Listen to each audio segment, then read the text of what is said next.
ভোলা সদর উপজেলা জনস্বাস্থ্য উপসহকারী প্রকৌশলী মাসুম বিল্লার বিরুদ্ধে সীমাহীন দুর্নীতি ও অনিয়মের প্রতিবাদে সংবাদ সম্মেলন করেছে ওই ডিপার্টমেন্টের ঠিকাদাররা।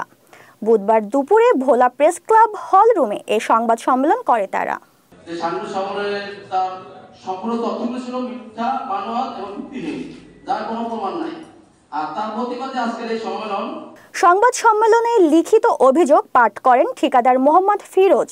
এ সময় তিনি বলেন, উপসহকারী প্রকৌশলী মাসুম বিল্লাহ নিজেকে আওয়ামী লীগের একজন সক্রিয় কর্মী পরিচয় দিয়ে ভোলা সদর উপজেলায় বিভিন্ন সময়ে ঠিকাদারদের সঙ্গে কাজের কমিশন ও অনিয়মের ভাগাভাগি করতেন।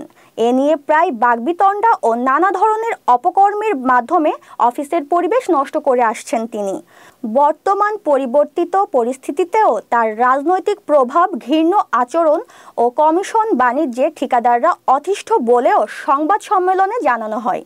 সংবাদ সম্মেলনে বলা হয়, সরকার পরিবর্তনের পর ভোলা সদর জনস্বাস্থ্য উপসহকারী প্রকৌশলী মাসুম বিল্লাহ নিজের দুর্নীতি আর অপকর্ম ঢাকতে রাতারাতি আওয়ামী খোলস বদলে ভুয়া সমন্বয়ক সেজে উদুর পিণ্ডি বুদুর ঘাড়ে চাপাতে সংবাদ কর্মীদেরকে মিথ্যা ও বানোয়াট তথ্য পরিবেশন করে ভোলাবাসীকে বিভ্রান্ত করার চেষ্টা করেছে।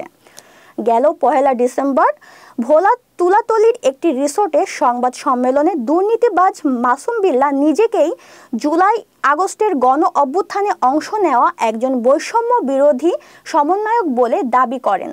সেই সংবাদ সম্মেলনের তীব্র নিন্দা ও প্রতিবাদ জানান ঠিকাদার মোহাম্মদ ফিরোজ।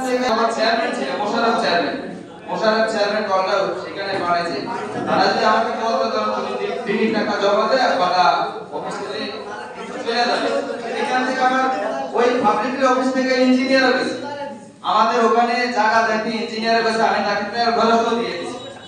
উনি আমার আশ্বস্ত দিয়েছে যে 1 সপ্তাহের ভিতরে তোমাদের কল আসবে। তো সেখানে যদি কলটা নাই যেত, ওইখান থেকে সরকারিভাবে ইঞ্জিনিয়ার কেন যায়? সব ওই ইঞ্জিনিয়ার তো ওই অফিসে চাকরি করে। আমি সেটাও জানতে চাই।